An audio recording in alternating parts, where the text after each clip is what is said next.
నవ్విపోతురుగాక నాకేటి సిగ్గు అన్నట్టు ఇవాళ మా నిజామాబాద్ ఎన్నికలకు ఇన్ఛార్జ్గా ఎమ్మెల్యే గాంధీ గారిని పంపడం జరిగింది.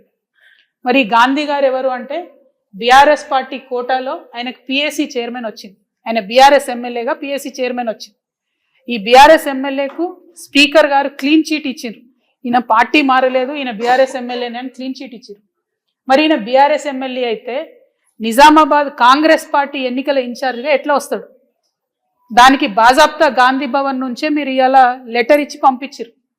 అంటే అధికారంలో ఉన్నటువంటి పక్షం ఘోరాతి ఘోరంగా ప్రజాస్వామ్యాన్ని అపహాస్యం చేస్తూ ప్రజల యొక్క తీర్పును అవహేళన చేస్తూ వాళ్ళు ఒక పద్ధతి పాటిస్తారు, ప్రతిపక్షం ఇంకొక పద్ధతి పాటిస్తారు. ఎవరిని నమ్మాలి ప్రజలు? ఈ టైంలో ఎవరు కోటేయాలి ప్రజలు? ఇంత అవహేళన చేస్తే మాలాంటి బాధ్యత కలిగినటువంటి సంస్థలు చూస్తూ ఊరుకోవడం కరెక్ట్ కాదు. కాబట్టి ఇవాళ మేము ప్రశ్నిస్తూ ఉన్నాం. కాంగ్రెస్ పార్టీ నిన్న కూడా నేను డిమాండ్ చేసిన, ఒక పక్క సంజయ్ గారు జగిత్యాల ఎమ్మెల్యే సీఎం గారు ఆధ్వర్యంలో చేరినటువంటి వ్యక్తికి స్పీకర్ గారు క్లీన్ చీట్ ఇస్తారు. ఇవాళ గాంధీ గారికి స్పీకర్ గారు క్లీన్ చీట్ ఇచ్చిరు. అయితే కాంగ్రెస్ పార్టీ అన్న ఆయనను వెనక్కి తీసేసుకోవాలి, నిజామాబాద్కి ఏదైతే ఆయన ఇన్ఛార్జిగా వేశారో వెనక్కి తీసుకోవాలి. లేదంటే స్పీకర్ గారన్నా ఇప్పటికన్నా వేటేయండి దయచేసి. చిత్తశుద్ధి ఉంటే మీకు ఏమాత్రం మీ రాహుల్ గాంధీ గారు పట్టుకొని తిరిగే రాజ్యాంగం మీద మీకు ఏమాత్రం నమ్మకం ఉన్నా దయచేసి వేటు వేయండి గాంధీ గారి మీద.